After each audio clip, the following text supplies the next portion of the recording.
За сайн мэцэн үзэгчтэй.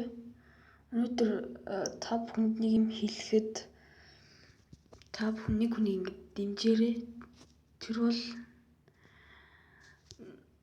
Cyberpunk гэдэг нэртэй хүн. Тэгээд тэр хүнийг та нар нэрээр нь хайгаад олохгүй ч магадгүй. Тийм бол кино булангээ хайгаарай.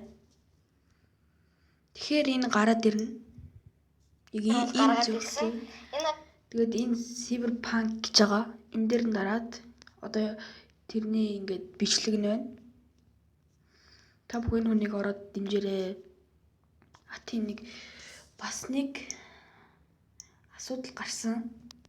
Тэр бол ингээд Minecraft-ийн эпизод ингээд 3-ыг хийгээ байжсэн. Тэгээд тэр 3 дээр ингээд байшин барьсан л та. Тэгээд бариа байжсэн чинь техникийн асуудал болоод тэгээд миний бичлэг устцсан. Тэгээд эпизод тэгээд 3-ыг би тэгээд дахиж чинээр өнөөдөртөө оруулчихна.